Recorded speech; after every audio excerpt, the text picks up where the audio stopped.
Hello, good morning to everyone. Damini's beautiful ওয়ার্ল্ডে আপনাদের সবাইকে স্বাগত। আজ বানাচ্ছি কিমা দিয়ে ডিমের কারি। সেই জন্যেই সেদ্ধ করে রাখা ডিমগুলোকে প্রথমে কিন্তু তেলের মধ্যে ভালো করে ভেজে নিচ্ছি। লাল লাল করে ভেজে নেওয়া হয়েছে। আর আজকে স্পেশালিটিটা হচ্ছে, আজকে কিন্তু আমি মাটির পাত্রে রান্না করছি। গ্যাসেই রান্না করছি কিন্তু মাটির পাত্রে। এই যে পেঁয়াজ আর রসুন দিয়ে দিলাম বেশ খানিকটা পরিমাণে, তারপর দিয়ে দিলাম বেশ খানিকটা আদা, ভালো করে নাড়িয়ে একটু দিয়ে দিয়েছিলাম কাশ্মীরি মির্চ শুধুমাত্র রং হওয়ার জন্য, আর ঝালের জন্য কাঁচা লঙ্কা। ভালো করে মশলাটাকে কষিয়ে নিচ্ছি, তার মধ্যে অল্প জল অ্যাড করেছি এবং তারপরে আবারও কষিয়ে নিচ্ছি। মশলাটা যখন তেল ছাড়বে সেই রকম অবস্থাতে কিন্তু তারপর আমি অ্যাড করে দিচ্ছি এখানে কিমা। বেশ খানিকটা পরিমাণে কিমা মাংসের, সেটা অ্যাড করে দিলাম। দিয়ে ভালো করে নাড়লাম, যেমন করে মাংস কষানো হয় ঠিক সেরকম করে কিমাটাকেও মশলার সাথে ভালো করে কষিয়ে নিচ্ছি। আর তারপরে কিন্তু ভেজে রাখা ডিমগুলোকে অ্যাড করে দিয়ে একদম গরম জল একটু অ্যাড করে দিচ্ছি, দিয়ে একটু ঢেকে রাখবো। বেশ খানিকক্ষণ পরে ঢাকনা খুলে কিন্তু দিয়ে দিচ্ছি খানিকটা পরিমাণে ধনেপাতা। শীতকাল, তাই ধনেপাতা কিন্তু দারুণ লাগে, শীতের ধনেপাতা।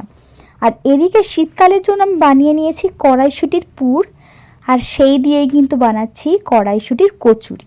অ্যাকচুয়ালি কচুরি না, কচুরিটা তো একদম ডিপ ফ্রাই, সেই জন্যে কিন্তু আমি ঘিয়ে দিয়ে বানাচ্ছি কড়াইশুঁটির পরোটা।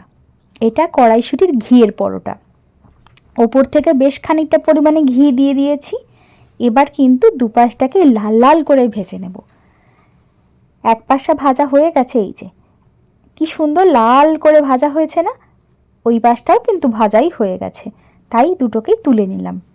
এরপর কিন্তু রেডি করে নিচ্ছি। এখানে আমার কাছে একটা ছোট্ট মাটির ভাঁড় আছে, আর তাতেই আমি সাজিয়ে নিচ্ছি কিমা দিয়ে ডিমের কারি।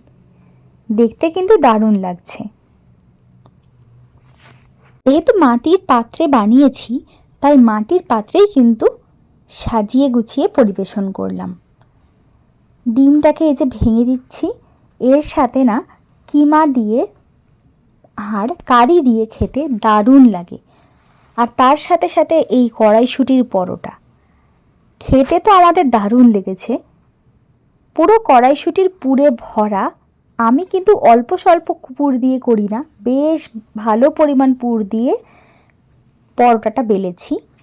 আর আমার মনে হয় পরোটাটা খুব নরম করে মাখলে কি হয়, অনেকটা পরিমাণে মশলা বা কড়াইশুঁটির পুর ওর মধ্যে ভরতে পারা যায়। হাজব্যান্ড তো খেয়ে বলল অসাধারণ হয়েছে, এক্সপ্রেশন দেখে তো বোঝাই যাচ্ছে। আজকের ব্লগটা এতটাই, টাটা।